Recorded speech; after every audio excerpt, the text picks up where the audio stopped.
Okay.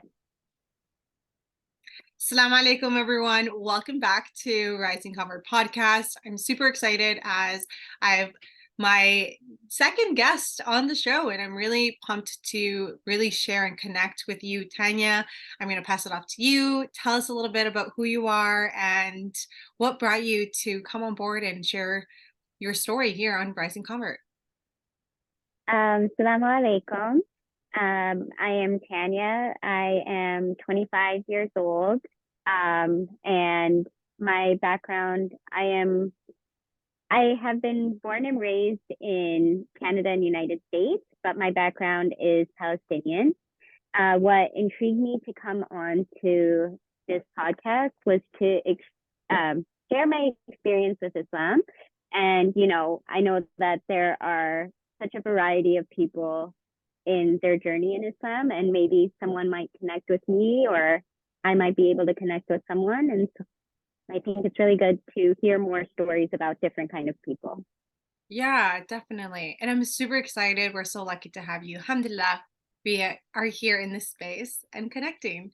Let's start off a little bit about your personal background and your knowledge. I mean, after all, this episode is like you don't know what you can't love what you don't know. And I find that so interesting because when we first came across each other, you had shared that your experiences led you to find Islam and learn a lot of things that brought you closer to your deen and ultimately building taqwa, like your closeness and relationship with Allah subhanahu wa ta'ala. So why don't you start off by just sharing a little bit about your journey, what it was like growing up, in your life and your experiences. So growing up, I think the first time that I have ever heard or understood Islam was when I was really young. My dad would tuck me into bed, but instead of reading like bedtime stories, he would read me Quran. And although I did not understand what was really being said to me, I knew that we were Muslims because that's what my family had told me. And so that was my first ever experience with like, okay, I'm a Muslim, and we read the Quran. And as I got older, my family did tell me, this is haram and this is halal, and we follow one God, and we worship Allah, and Prophet Muhammad sallallahu alaihi wasallam is the messenger of Allah. And so, from that, I understood the basics of Islam, but I didn't really understand the deep meaning of Islam.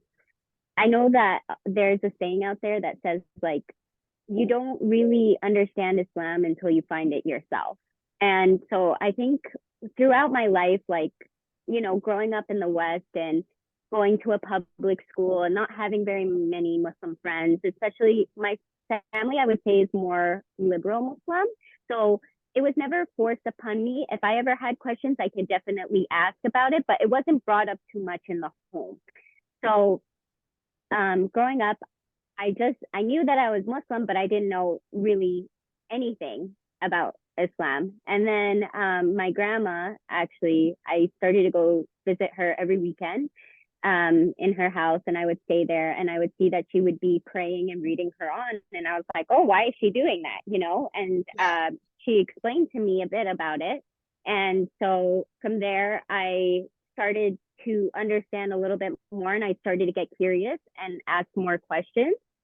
But I don't think Islam really hit me until I was around 19 years old, and I went back on a trip to Jordan. Like, my grandma took me to Jordan, and she said, I think it's time for you to understand your culture and understand your religion in a different light. When I went to Jordan, it was right before Ramadan. So I got to experience Ramadan there, and I was so, it was just a very big experience for me because everybody was praying. It wasn't just my grandma who was praying now, but it was like everybody was praying. Everybody was reading Quran. Right. People, you're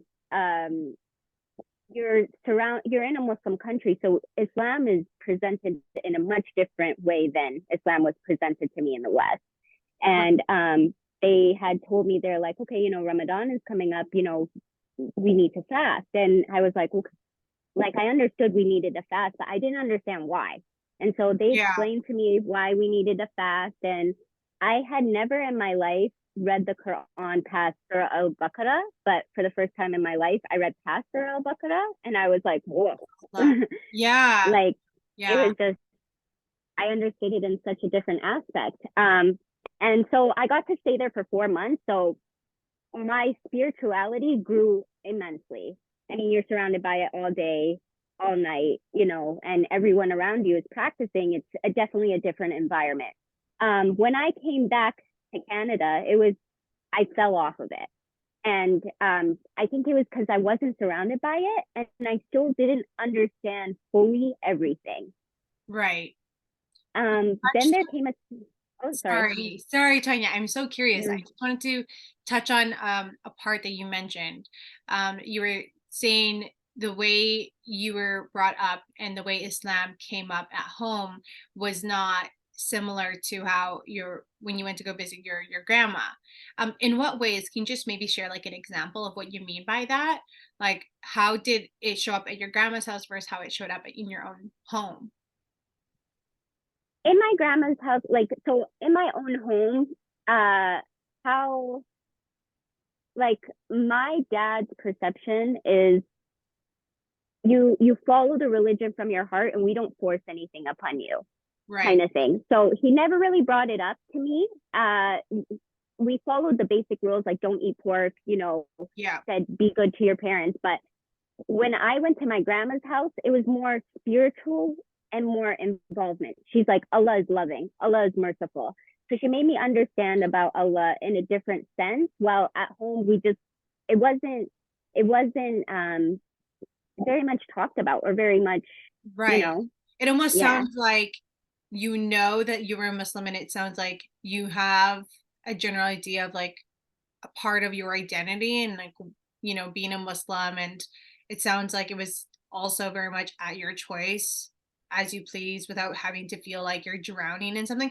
Whereas when you're with your grandmas, it's telling you a little bit more of like why your actions correlate with being a Muslim, and in the end the reward received with Allah subhanahu wa ta'ala. If I'm hearing that yeah, right. Okay. exactly, yeah, Right. So maybe it kind of gives you that like, oh, okay, this is why I'm doing this, or this is why I should behave this way.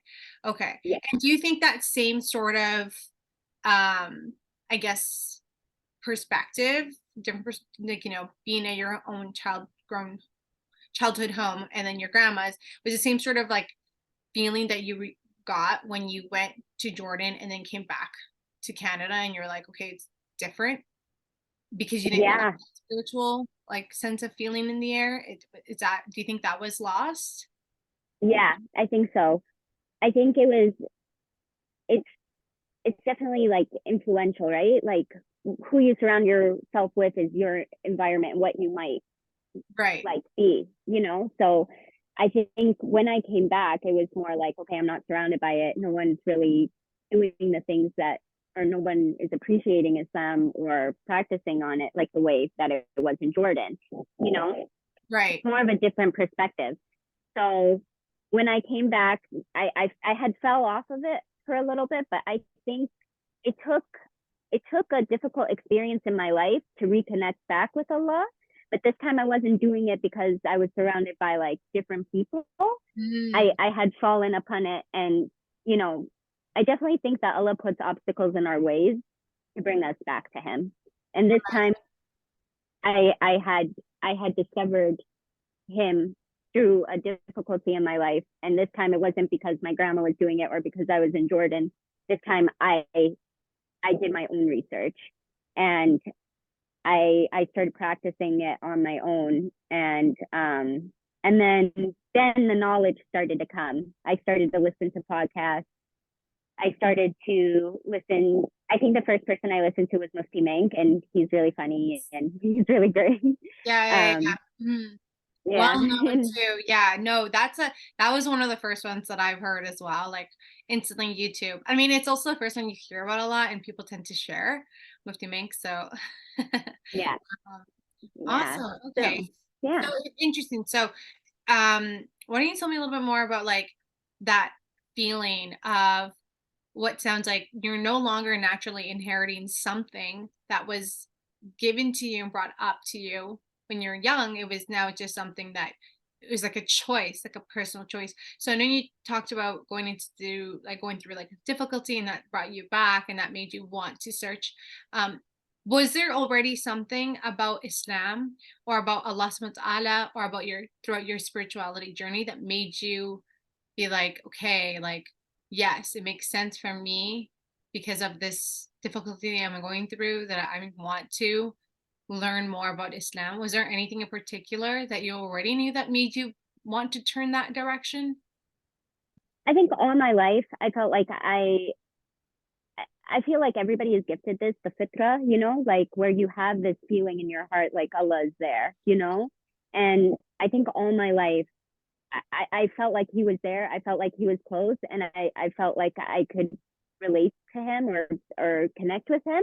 And so, even though I was going through that difficulty and hardship, I I still I still wanted to learn about Islam and wanted to get into Islam because I knew that Allah was there and I wanted to obey him and worship him. And you know, and because in my perspective, I think that Allah is so great and so kind and merciful. So I was like, well, why not do these things? Why not? As the more I learned about it, I was like, okay, well, why should I should worship Allah, Yeah. and so it was more like that. Yeah. So it sounds like I can relate because it sounds like more of like you've always known deep in your heart, like you said, like you've always known, like you're Muslim, like you have faith, like you believe in this higher power and you believe that God is there and God is one and the Almighty. And then, but it's just getting into the practice, which is difficult Yeah. for a lot of people. Like I remember like same sort of feeling when I converted. Well, I converted, right? I wasn't born as a Muslim, but even just having that sense of practice and putting it into your day-to-day life, and then you get it's a whole different ball game in a way because coming from a place where Christianity and Catholicism, like you just kind of pray, there's no set times, where in Islam you have your specific 5 daily prayers that you have to complete at a specific time. It's something new. So how was that for you? Like when got the knowledge, you started kind of really diving in deep. How was that for you, like implementing those practices day to day? um at the beginning I found it very easy. Like down the line I found it a little more difficult, which is kind of Okay. I think with Iman you have your highs and your lows. you know Yeah. I, Yeah, for sure. you know so I think you get so excited and you start practicing these things and you're like, oh my gosh, I feel great. And, you feel so amazing. But also, like, one thing that I really touches me in my life, especially when I go through moments of low iman, is um, like, do the people say that they will believe and then that they will not be tested? So I think, like, when I first started, everything was great, everything was simple. But then, like, more down my journey, the more that I got into Islam, the more I felt like, okay, life was like things were creating hardship in my worship and stuff like that. And I think, like, that is a test in Islam. It's like the closer you get to Allah, sometimes the more you get tested. And then He really sees how much your faith is there and stuff like that. So, Yeah.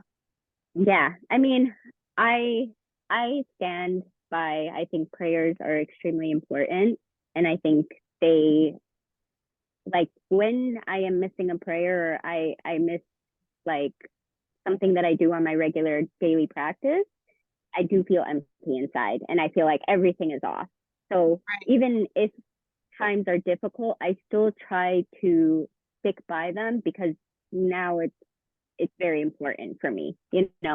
Yeah, no, totally. I can relate to that in a lot of ways because I also feel like, oh gosh, like just the thought of missing Salah is just it's not in it's not on the agenda, you know?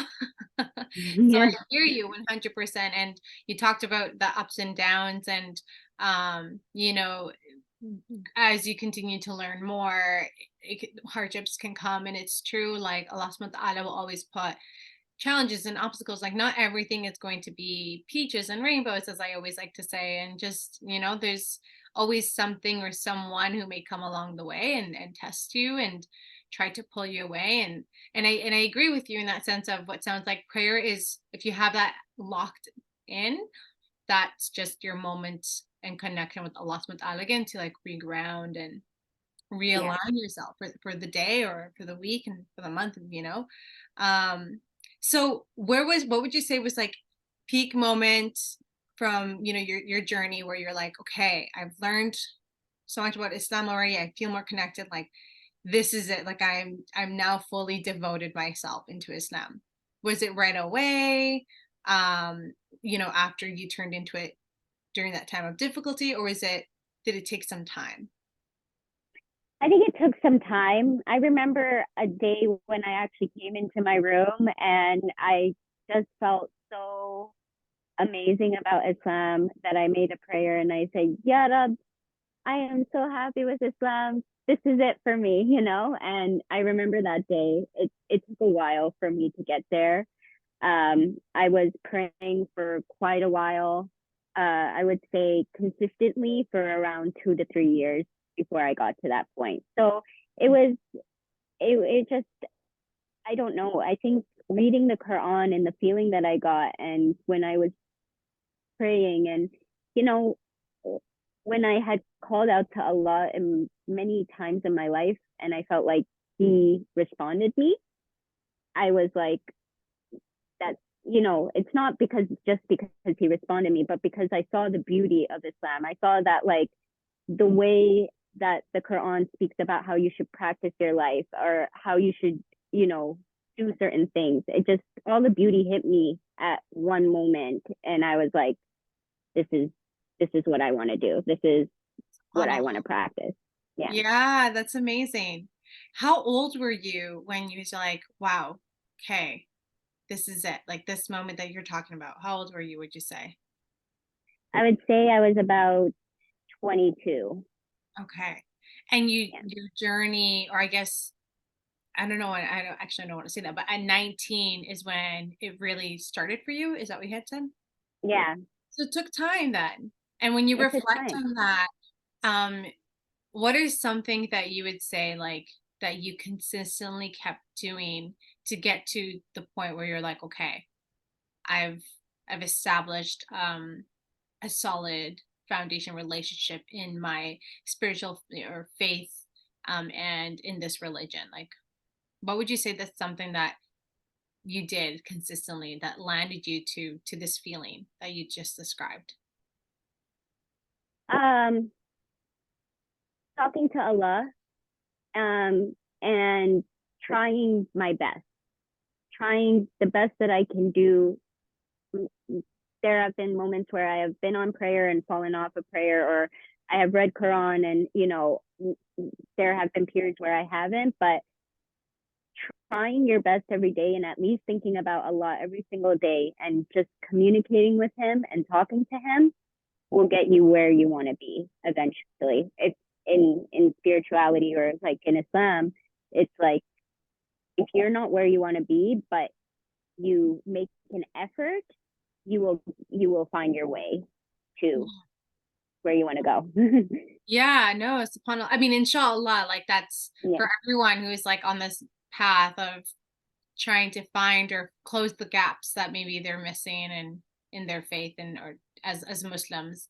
But if you were to give one advice to someone who is in your situation where, you're born Muslim, you have that household, where you described as like liberal Muslim, I guess, living in the West in Canada, having, it sounds like, great parents who just like let you kind of embrace it as is, but you not fully feeling connected right away, and it's something that you had to put in work, mashallah, like you did it, alhamdulillah, like you found and you got the knowledge. And even as the experience that you shared about going to Jordan and having that wonderful experience that I'm sure a lot of people would love to experience one day, going to a Muslim country, possibly experiencing Ramadan in a way that's like level up to maybe what you'd experience at home, like in Canada, like us, Yeah. um, what is something that you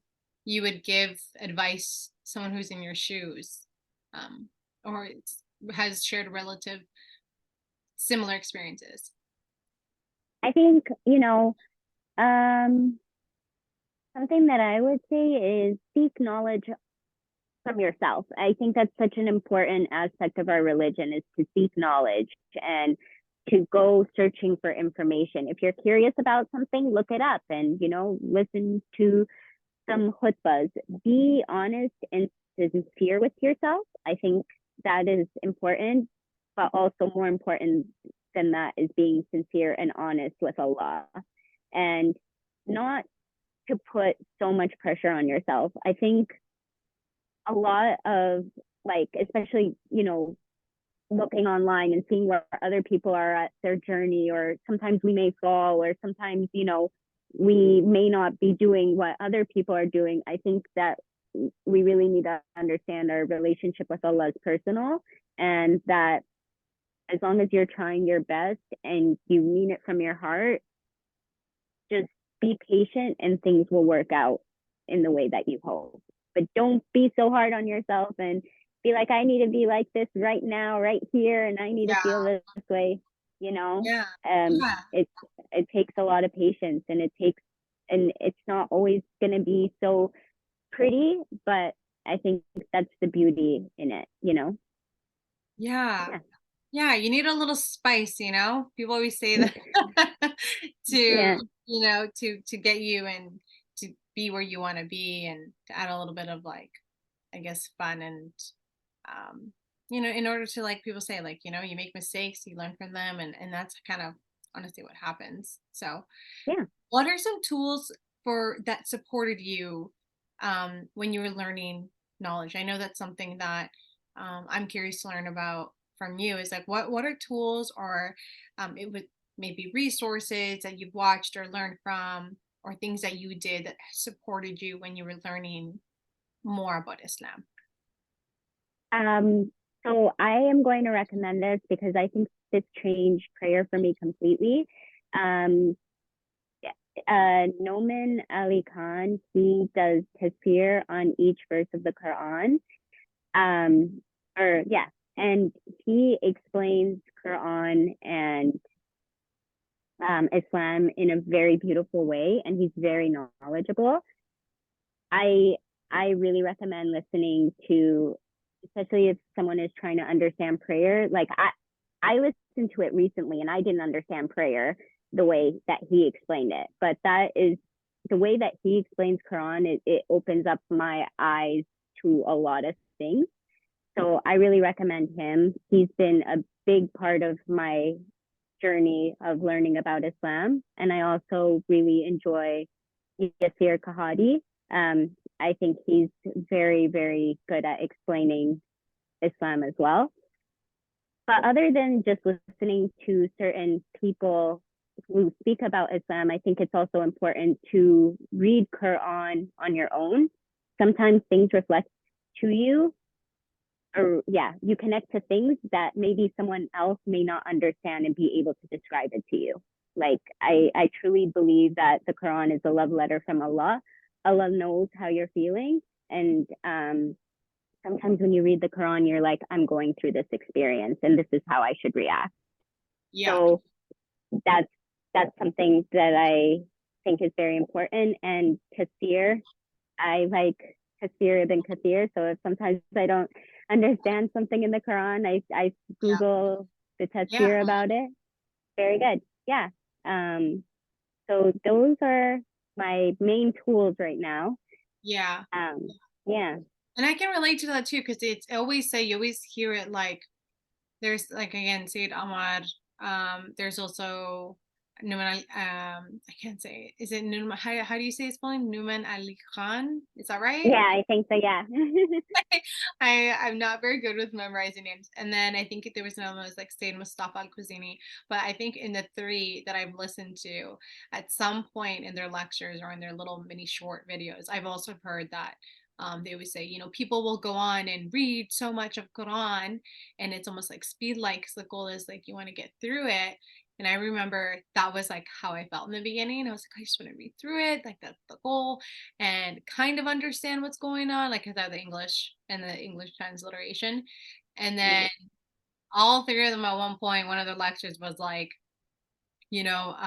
take your time, even if it's one ayah, even if it's two ayahs, or even if it's like one chapter, one just like, you know, understand it, like truly understand the meaning of it. And Yeah. that took me back, and I was like, oh, like I'm looking at this completely different. Like I felt connected already, but I felt even a deeper connection. And like my talk was like building up to like a next level once I focus on tafsir, kind of like what you're saying, because you have an understanding of it. So I thought that was really cool. And so I'm happy that you brought that up, because I'm like, oh, I can relate to that. Like that's totally Yeah. something I leaned into as well. So thank you so much, Tanya, for sharing your story and telling us a little bit about like what you kind of went through and your background. I think it's so amazing. And inshallah, there's resources that you've talked about just now. We can share them on our comments, and we can send some links just so people can have a general idea of like what it is that you've tuned into. And I think that can support them, inshallah, with their journey. Is there any like last minute thoughts or anything that you would love to like add and share about anything like for the listeners? um, just just be positive and think positively. That's my advice. Awesome. Yeah. Well, thanks everyone. Thanks, Tanya. Salam alaikum, Thank everyone. you. And hope to catch you in the next episode. And tune in for any updates on YouTube, Spotify, and Apple.